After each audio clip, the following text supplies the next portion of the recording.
Ciao à tous et merci de nous rejoindre dans cette vidéo. Nous sommes aujourd'hui avec l'historien Hamzat Poukari Yabara et aujourd'hui nous allons parler un peu du panafricanisme, nous allons parler de la sortie du magazine Panafrican et nous allons parler aussi du récent sommet USA-Africa.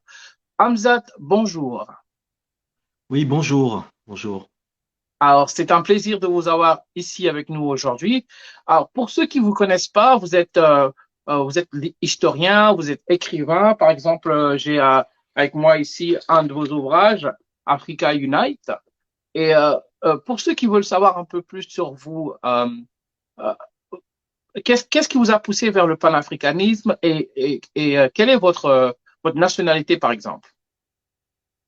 Alors, moi, je suis né au Bénin. Ma mère est de la Martinique. Le Bénin, c'est un des pays, un des peuples qui a beaucoup résisté à la pénétration coloniale française, notamment.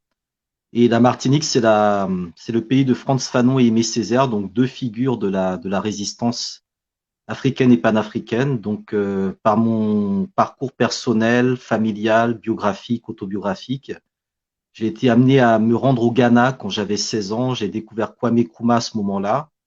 Et depuis bientôt 25 ans, ben, je me consacre effectivement à la question panafricaine sous toutes ses formes. J'ai d'abord travaillé sur le Brésil, parce qu'on l'oublie très souvent, mais la plus importante communauté africaine en dehors de l'Afrique, elle est là-bas.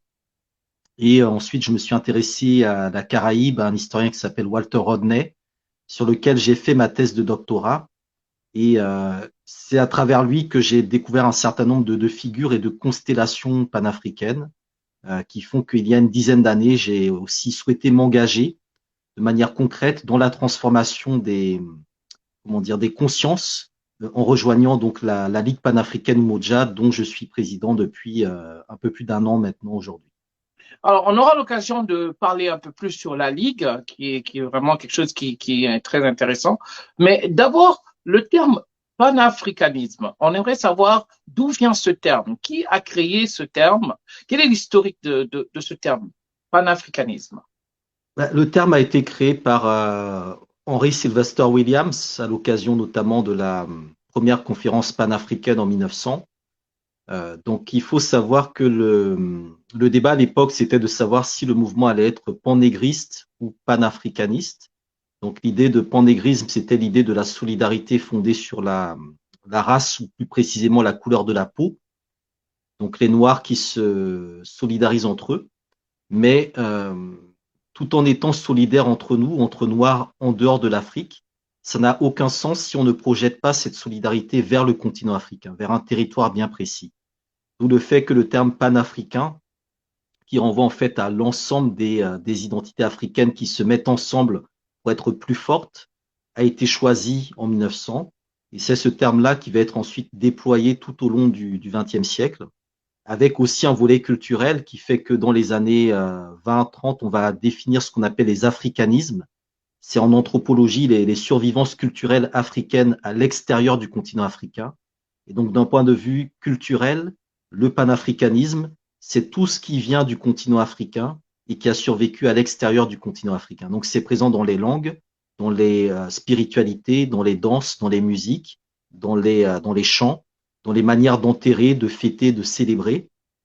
Et tout cela, en fait, constitue précisément ce qui nous permet de nous reconnaître, ou de reconnaître nos racines africaines, où que nous soyons, et quel que soit aussi d'une certaine manière le degré de pigmentation de la peau, puisque dans un certain nombre de pays, notamment en Amérique latine, il y a eu ce qu'on appelle les processus de blanchiment pour faire disparaître la couleur noire, mais on voit bien que dans les éléments culturels, dans un certain nombre de références, cette présence est restée très forte et elle a donné naissance dans certains cas à ce qu'on appelle la négritude, qui est née aussi au moment de la révolution haïtienne. Donc il y a plusieurs, je dirais, volets du panafricanisme. Un volet historique qui part vraiment de Haïti et des résistances dans le contexte de la traite et de l'esclavage. Un volet plutôt culturel qui se développe tout au long donc des deux derniers siècles, et un volet politique qui apparaît vraiment dans le lendemain de la Seconde Guerre mondiale. Et donc le volet politique va être porté par Kwame Nkrumah avec le projet des États-Unis d'Afrique, c'est-à-dire l'idée de mettre en place un gouvernement continental pour permettre de défendre au mieux les intérêts de chaque peuple africain et de faire en sorte que l'Afrique, en étant unie, puisse plus facilement défendre les intérêts de sa diaspora partout dans le monde. Donc le panafricanisme, c'est un peu ce vaste système qui se plie et se redéploie en fonction des circonstances et qui est aujourd'hui au cœur de beaucoup d'enjeux contemporains. Alors, donc, on voit à travers vos explications que le panafricanisme n'est pas né des indépendances, parce que pour beaucoup d'entre nous, en tout cas, le panafricanisme, c'est Kwame Nkrumah, tous ces pères des indépendances africaines, mais en vérité, ça a des racines encore plus profondes dans l'histoire. Et vous avez parlé de Haïti. D'après mes recherches et d'après mes lectures de vos ouvrages, on voit que Haïti occupe une place centrale dans la conscience collective, en tout cas panafricaine. Qu'est-ce que vous pouvez nous dire par rapport à Haïti? Est-ce que Haïti représente pour le combat panafricain? Haïti est la grande victoire du panafricanisme, c'est-à-dire que c'est la seule révolte menée par des esclavagisés dans l'histoire qui a abouti à la libération, puis à la construction d'un État indépendant, la République d'Haïti. Donc la révolution de Saint-Domingue en 1791 avec le fameux serment de Bois-Caïman, Ok. où nos ancêtres ont invoqué les dieux africains pour qu'ils viennent les aider dans leur insurrection contre les Français, les Espagnols et les Britanniques. Et par la suite, la stratégie de Toussaint Louverture, puis de Jean-Jacques Dessalines, qui vont comprendre que il faut s'unir, et lorsque nous sommes unis, eh bien, ce sont nos adversaires qui sont divisés. Wow. C'est-à-dire que ce principe de diviser pour mieux régner, qui a été utilisé contre nous, il nous oblige à nous unir pour être capable de briser justement l'unité des autres contre nous. Et le cas d'Haïti est très important parce que c'est la première décolonisation de l'histoire de France. C'est la deuxième indépendance dans les Amériques après celle des États-Unis. Mais c'est une indépendance totalement décoloniale, anticoloniale et anti-esclavagiste. Et par conséquent, Haïti va être présenté comme le mauvais exemple. Et donc, le pays sera boycotté. La France va imposer une dette de l'indépendance de 150 millions de francs en Wow. 1825 C'est qui énorme. correspond en fait à exactement, qui représentait à peu près 6 années du budget de ce qui était à l'époque la colonie la plus riche du Nouveau Monde, c'est-à-dire Saint-Domingue. Wow. Et cette dette, elle marque la naissance de ce qu'on appelle le néocolonialisme. C'est très important ce concept de néocolonialisme parce que ça signifie que même si vous prenez votre indépendance de l'ancien colon, Mhm. si vous ne la prenez pas dans les bonnes conditions qui vous permettent vraiment de réaliser la rupture, eh bien l'indépendance n'est que de façade. Et ça, Kwame Nkrumah va le comprendre en 1957 avec le Ghana. Patrice Lumumba va le comprendre avec la République démocratique du Congo. Euh, les nationalistes camerounais et beaucoup d'autres vont aussi le comprendre à leur niveau. Et d'une certaine manière, le cas d'Haïti, c'est vraiment le laboratoire de l'indépendance et de la souveraineté africaine, et en même temps le laboratoire de la recolonisation ou du néocolonialisme, notamment sur le plan économique. Un autre élément très important, Haïti va revaloriser l'identité nègre, va mettre en avant cette fierté de la race, et les militants haïtiens comme Benito Silva, très important dans l'organisation de la première conférence panafricaine, ou Anténor Firmin, qui écrira un essai sur l'égalité des races humaines, vont être de fervents diplomates et partisans de l'unité africaine. Donc Benito Silva fera notamment un voyage en Éthiopie, où il va rencontrer Ménélique II, en expliquant à Ménélique II, donc l'Éthiopie qui a préservé son indépendance, que Haïti, l'Éthiopie et un troisième pays dont on pourrait parler, qui est le Libéria, devraient s'unir pour protéger les Noirs du monde entier. Et c'est de ce moment-là vraiment que naît une diplomatie panafricaine. Un autre élément très important dans cette diplomatie panafricaine, Haïti va soutenir Simon Bolivar et la libération de l'Amérique espagnole, de ce qu'on appelle la Grande Colombie, c'est-à-dire le Venezuela, la Colombie, le Pérou et l'Équateur. Un soutien en armes, un soutien en argent, un soutien en hommes, qui est très important et qui explique les liens entre ce qu'on appelle le bolivarisme et le panafricanisme aujourd'hui. Donc Haïti est vraiment comment dire, la plaque tournante du panafricanisme au XIXe siècle. Et c'est aujourd'hui aussi l'un des territoires vers lequel nous devons consacrer, je pense, le plus d'attention et d'efforts parce qu'il symbolise réellement la capacité des Africains à arracher leur indépendance et à comment dire, vivre dans la dignité et le respect. C'est incroyable quand on entend toute cette épopée de Haïti et quand on compare avec le présent, on a l'impression de voir quelque chose de complètement différent. Et parfois, on nous dit que Haïti est en train de payer parfois voilà, son combat pour l'indépendance dans le passé. En tout cas, on est très ravis d'avoir ce genre d'informations, ce genre de leçons par rapport à l'histoire africaine. Et je pense que c'est pour ça peut-être que vous avez créé la Ligue panafricaine, en tout cas que vous faites partie de la Ligue panafricaine au Moja. Donc, on aimerait comprendre cette Ligue panafricaine. Qu'est-ce que c'est vraiment? Pourquoi elle a été créée? Alors, c'est une organisation qui avait d'abord été créée par rapport au Congo en 2010 et qui a été rapidement recréée en 2012. Umoja, c'est un mot en swahili qui veut dire unité. Et le principe de l'organisation, c'est de diffuser, vulgariser, développer le panafricanisme et en même temps former suffisamment de personnes qui soient en capacité d'investir le terrain politique du panafricanisme. C'est-à-dire qu'il y a un volet culturel, il y a un volet historique, il y a un volet entrepreneurial, mais le volet politique est laissé à l'abandon depuis trop longtemps. Et donc, il est important de former de nouvelles générations qui, dans les années ou les décennies qui viendront, remettront le panafricanisme sur le champ politique. Et donc, la stratégie, c'est de créer des sections territoriales dans différents territoires qu'on appelle les territoires berlinois, parce que ce sont les frontières héritées en grande partie de la conférence de Berlin. Et dans chacun de ces territoires sur le continent, mettre en place des sections qui ont vocation soit à muter, soit à se constituer plus tard en organisation et parti politique, pour conquérir les différents échelons de pouvoir, notamment au niveau local et voire aussi au plus haut niveau. Dans la diaspora, où nous n'avons pas d'ambition, entre guillemets, de prise du pouvoir, il s'agit plutôt de conscientiser au maximum la diaspora, de créer des réseaux de solidarité interdiasporique et diaspora continent, qui font que quand vous êtes dans la Ligue panafricaine Umoja, vous êtes dans une organisation internationale qui a déjà à sa petite échelle l'équivalent de ce que pourraient être les États-Unis d'Afrique ou l'État fédéral africain. C'est-à-dire que vous trouvez toutes les nationalités ou un certain nombre de nationalités à l'intérieur de notre organisation, ce qui est différent de toutes les organisations qui typiquement sont affiliées à des nationalités. Et cela permet aussi de créer un sentiment d'appartenance, un sentiment panafricain.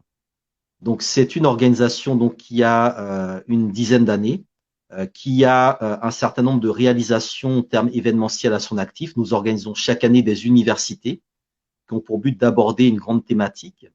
Nous avons un programme politique qui a été publié en 2016. Nous avons une petite maison d'édition qui est basée sur le continent. Nous avons également un magazine dont on pourra parler tout à l'heure, Panafrican, qui vient d'être relancé avec le numéro 23. Ça sera Et l'objet de ma prochaine question d'ailleurs. exactement. Et nous essayons aussi de développer une ligne politique et diplomatique qui soit en mesure de replacer le panafricanisme dans les grands enjeux géopolitiques contemporains.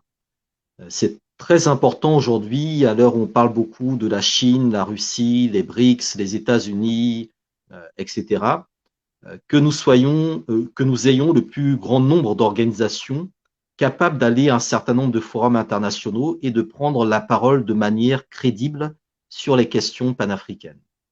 C'est d'autant plus important qu'il y a une demande de plus en plus croissante de la jeunesse que l'on retrouve beaucoup sur les réseaux sociaux, que l'on retrouve parfois dans les rues, mais qui n'a pas encore suffisamment pris l'habitude de se former et, je dirais, de se discipliner. Donc, l'un des enjeux de la Ligue panafricaine Umoja, c'est arriver, je dirais, à discipliner politiquement le panafricanisme, tout en lui donnant une autre dimension et tout en permettant à des hommes et des femmes sur le continent et dans la diaspora de se constituer en réseau, de constituer cette fameuse unité.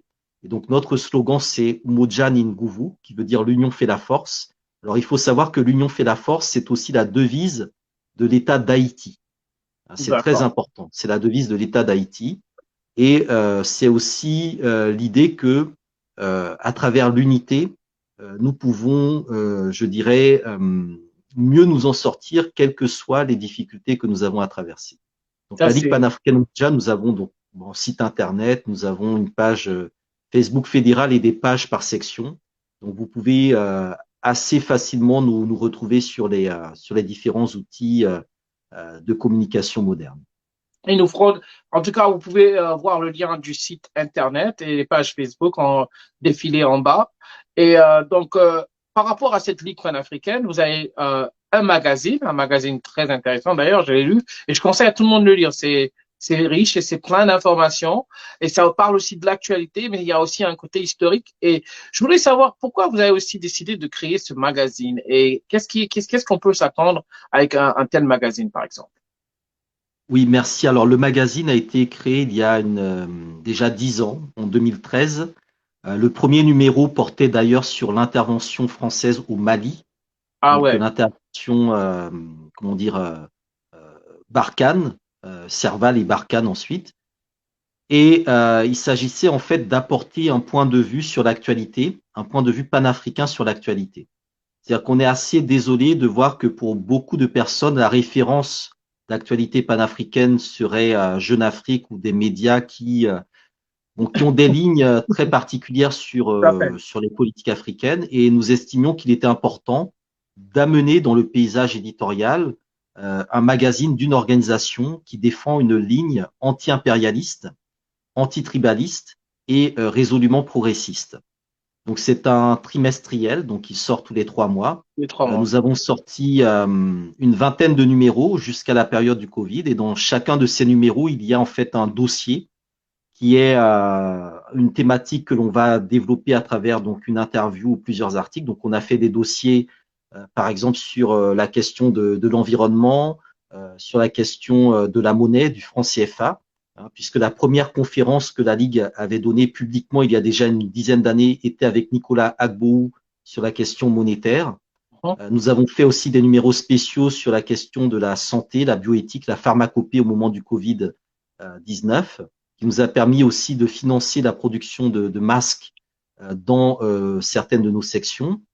Nous avons donc dans chaque numéro donc un dossier à la une, des rubriques historiques, culturelles, économiques et scientifiques qui sont rédigées par des militants de la Ligue. Donc c'est un produit de la Ligue panafricaine Umoja, par la Ligue panafricaine Umoja, et à destination de toute la communauté qui veut s'informer sur les grandes questions actuelles du panafricanisme.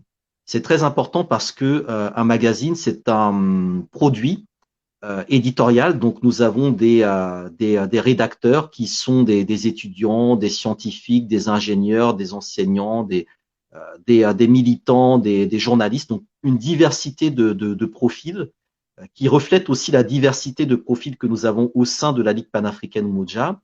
Des rédacteurs qui viennent de différents territoires. Sur le 23, on en a qui viennent du Congo, du Ghana, de Suisse, de France, de Belgique, de Guinée, du Sénégal, du Togo notamment, et aussi de la RDC.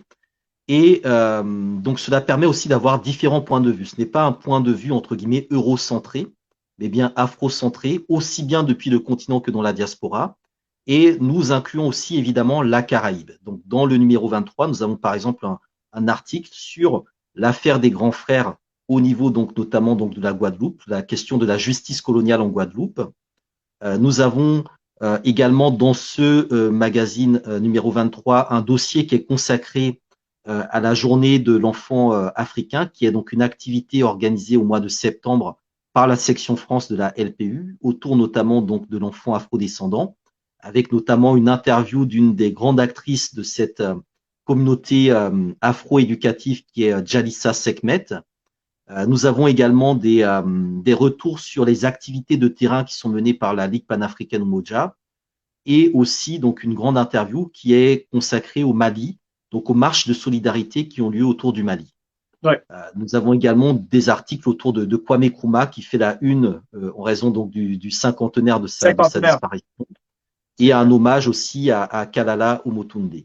Donc l'intérêt vraiment de ce magazine, c'est d'apporter un point de vue panafricain et de permettre à toutes les personnes qui ont besoin de prendre du recul, parce que très souvent on a les réseaux sociaux, les vidéos, tout ça, mais c'est parfois agressif. Parfois il faut prendre le temps de se poser, prendre un bon magazine et le lire pour s'enrichir, se former et ressortir avec des idées beaucoup plus claires. C'est pour cela que nous intitulons notre magazine L'arme de conscientisation massive, parce que c'est ce que nous souhaitons faire à travers donc ces écrits qui sont vraiment de qualité.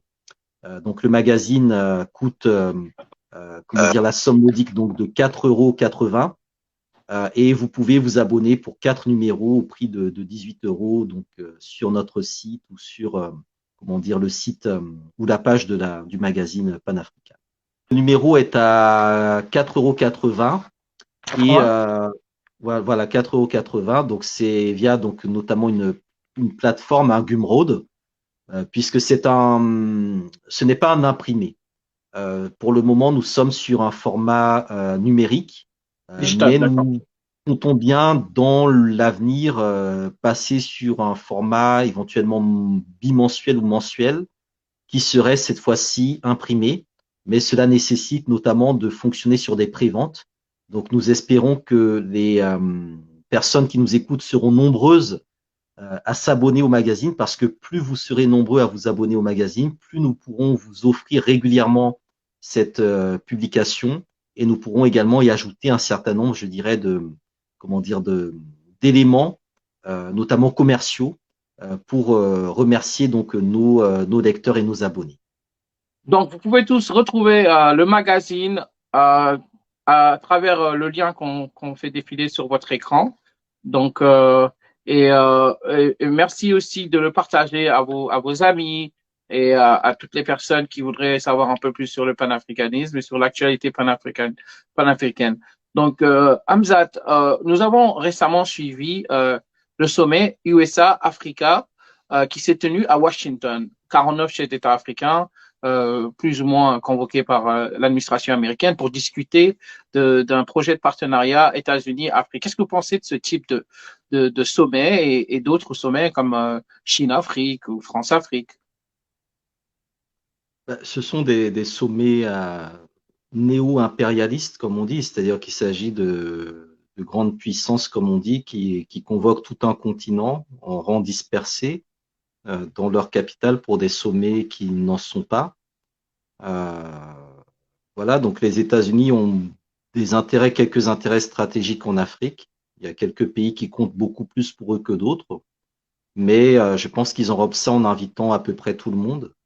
Mais on sait bien qu'il y a des pays qui sont plus stratégiques pour eux que d'autres. Donc c'est aussi une manière de répondre évidemment à la Chine, à la France, à la Russie, et aux autres acteurs qui ont également développé leur sommet. Je n'ai pas le sentiment que l'Afrique y gagne grand-chose. Voilà, donc on a promis, je crois, une cinquantaine de milliards de dollars, ce qui ne représente quasiment rien du tout, et qui est à peu près la somme qui à chaque sommet est promise aux Africains, qui s'y rendent et qui sont quand même dans une position d'infériorisation lorsqu'ils se rendent à ce type de sommet. Euh, donc ça soulève beaucoup de questions. C'est aussi le débat pour savoir s'il y aura un pays africain au G20. Donc, ce sera le thème du prochain sommet de l'Union africaine. Est-ce qu'on doit avoir un pays africain au G20 ou est-ce que l'Afrique doit avoir un siège permanent au G20? Donc, toutes ces questions-là sont assez inquiétantes parce qu'elles ne vont pas dans le sens d'une émancipation réelle de nos États, de nos pays, mais beaucoup plus d'une insertion en position subalterne et dépendante dans l'économie mondiale, ici dans l'économie américaine, mais ailleurs dans l'économie chinoise, dans l'économie russe ou dans les restes de l'impérialisme économique français ou européen. Pour moi, ce sommet s'inscrit vraiment aussi dans la campagne de communication des États-Unis. Donc, c'est vraiment America is back. Donc là, on est avec les démocrates qui reviennent vers le continent africain après la période républicaine qui tournait un peu le dos, mais de manière hypocrite aux Africains, tout en sachant que les intérêts de l'Empire se maintiennent, hein, quelle que soit la couleur à la Maison-Blanche.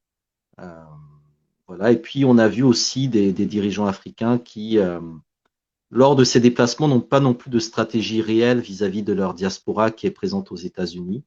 Donc ça aussi, c'est des choses qui nous interpellent. Bon, ça n'a pas été aussi désastreux que certaines délégations quand elles se rendent à l'Assemblée générale des Nations unies à New York. Mais on a quand même le sentiment que nos États ne comprennent pas l'importance de travailler plutôt avec la diaspora. Donc il faudrait plutôt revenir sur des sommets Afrique-diaspora. Et de ce point de vue-là, la diaspora afro-américaine est très importante et très stratégique. est très stratégique et ce n'est pas pour rien que Joe Biden et son épouse d'ailleurs se permettent de souhaiter le Kwanzaa à la communauté afro-américaine parce que c'est une communauté très stratégique mais qui malheureusement n'est pas impliquée là où elle devrait être, c'est-à-dire sur les questions panafricaines. Tout à fait. Donc, c'est quand même quelque chose qui interpelle plusieurs chefs d'État comme ça qui se réunissent et bientôt on aura un autre sommet avec la Russie. Et tous ces sommets et enfin, les Africains se font trimballer d'un continent à un autre. Et parfois, je me demande à quand le sommet Afrique-Afrique. Et ça me mène à ma dernière question. Est-ce que vous pensez que l'Afrique, malgré ses défis et ses challenges, pourrait s'unir un jour? C'est la grande question, c'est la question à 1000 euros, j'aimerais dire. Mais est-ce que c'est possible? Est-ce que, au vu de nos divergences, au vu de nos défis historiques, est-ce que l'Afrique pourrait se réunir sous un seul État comme l'avait souhaité Kwame Nkrumah un jour? Et comment cela pourrait être possible? La question, c'est s'unir pourquoi?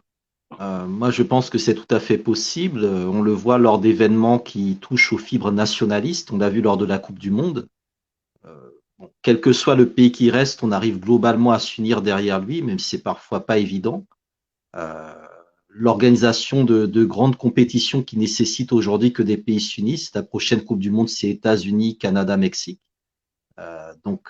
Tous ces projets, je dirais, nécessitent d'une manière ou d'une autre qu'on s'unisse. C'est-à-dire que la situation de compétition économique internationale nous pousse à nous unir. Mais elle nous pousse à nous unir dans un cadre qui est celui du néolibéralisme. D'où, par exemple, la mise en place de la zone de libre-échange continentale africaine, parce qu'on est à l'ère des grands marchés, on est à l'ère de l'économie globalisée et mondialisée. Donc, de ce point de vue-là, l'union est toujours possible, je dirais, dans le désastre économique. Mais ce n'est pas forcément cette union que nous souhaitons. Lorsque nous parlons aujourd'hui de la CEDEAO qui concerne l'Afrique de l'Ouest ou de l'Union africaine qui concerne le continent, nous parlons bien d'une Union africaine des peuples, d'une CEDEAO des peuples, d'où le fait que donc, dans notre magazine, nous avons mis en avant la marche qui a été menée depuis Dakar et depuis Conakry vers Bamako pour briser, violer l'embargo et la fermeture des frontières. Donc les peuples peuvent s'unir, mais il y aura toujours évidemment des désunions, des rivalités, des crises. Le panafricanisme n'est pas une baguette magique. Les peuples peuvent s'unir sur des intérêts communs, encore faut-il dégager ces intérêts communs aujourd'hui. Ensuite, il y a au niveau des dirigeants des rapprochements qui sont possibles, qui pour certains sont en train de faire revivre ce qu'on appelait à l'époque le groupe de Casablanca, qui était une minorité de dirigeants plutôt révolutionnaires, et le groupe de Monrovia, qui était plutôt des collaborationnistes. Donc on a aussi cette typologie de chefs d'État à l'heure actuelle sur le continent africain, sur laquelle il faut également travailler pour faire en sorte que de plus en plus de dirigeants acquis aux idéaux du panafricanisme puissent réellement arriver au pouvoir, ce qui est très loin d'être le cas aujourd'hui. Et enfin, travailler la question de la formation et de l'éducation, parce que la base de l'unité, c'est l'éducation. Donc, si Tout à on fait. arrive à mettre en place des programmes éducatifs, culturels, médiatiques, y compris des magazines qui sont partagés en commun par tous les Africains, ça va nécessairement créer une communauté sur laquelle il sera beaucoup plus facile d'implémenter ce panafricanisme-là. Enfin, nous avons la situation de la diaspora qui est un peu particulière, puisque la diaspora, elle est prise dans l'idée d'intégration ou de retour en Afrique. Et donc là aussi, il est important qu'on arrive, je dirais, à clarifier les positions et surtout les stratégies, parce que qu'il s'agisse de retourner en Afrique ou qu'il s'agisse de rester aux États-Unis, en France, au Brésil, au Canada, etc., l'essentiel, c'est d'avoir une stratégie et de savoir pourquoi on reste et pourquoi on rentre. Donc là aussi, il y a un travail à faire pour que les débats puissent donner lieu à de véritables stratégies et qu'on ne reste pas dans l'idéologie, dans le dogmatisme du panafricanisme, dans l'incantation panafricaine, mais qu'on regarde de manière plus fine je dirais, les priorités, les opportunités et les défis à relever. Merci beaucoup, Hamzat, et excellente soirée. Merci d'être venu aujourd'hui ici nous éclairer sur tous ces sujets. Merci à vous. Merci beaucoup.